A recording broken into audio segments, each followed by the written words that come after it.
nahaharap sa kasong Republic Act 9165 o ang Comprehensive Dangerous Drugs Act of 2002 ang isang suspect matapos mahuli sa ikinasang buy-bust operation sa Arevalo, Iloilo.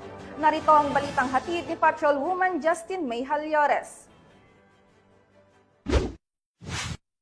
Naaresto ng mga operatiba ng Iloilo City Police Station 6 sa pamumuno ni Police Captain Benji Q. Dicen, officer in charge, ang suspect na si alias Rikrik, 48 anyos, binata at residente ng barangay Habog-Habog, Molo, Iloilo City, sa isang matagumpay na buy-bust operation nito lamang ika-25 ng Hunyo taong kasalukuyan sa Sunset Boulevard, Barangay Sook, Arevalo, Iloilo City. Nakumpiska mula sa suspect ang tinatayang 3 gramo ng hinihinalang shabu na may estimated standard drug price na 20,400 pesos. Kabilang sa mga ebidensyang nakuha ay ang isang heat-sealed plastic sachet bilang buy-bust item, 2 pang heat-sealed plastic sachets, 2,000 pesos na buy-bust money na may kasamang isang genuine 100 peso bill at ilan pang non-drug items. Ang mga operatiba ay may gamit na 2 body-worn camera sa buong operasyon bilang bahagi ng transparency at integridad. Ang mga nakumpiskang ebidensya ay agad na isinumite sa Regional Forensic Unit 6 habang ang suspect ay nasa kustodiya na ng ICPS 6 para sa kaukulang dokumentasyon at nahaharap sa kasong paglabag sa RA 9165 o ang Comprehensive Dangerous Drugs Act of 2002. Ang matagumpay na operasyong ito ay patunay ng patuloy na dedikasyon ng pambansang pulisya ng Pilipinas sa kampanya laban sa iligal na droga para sa mas mapayapang bagong Pilipinas. Mula rito sa Police Regional Office 6, ako ang inyong PNN Correspondent Patrolwoman Justin May Halyores.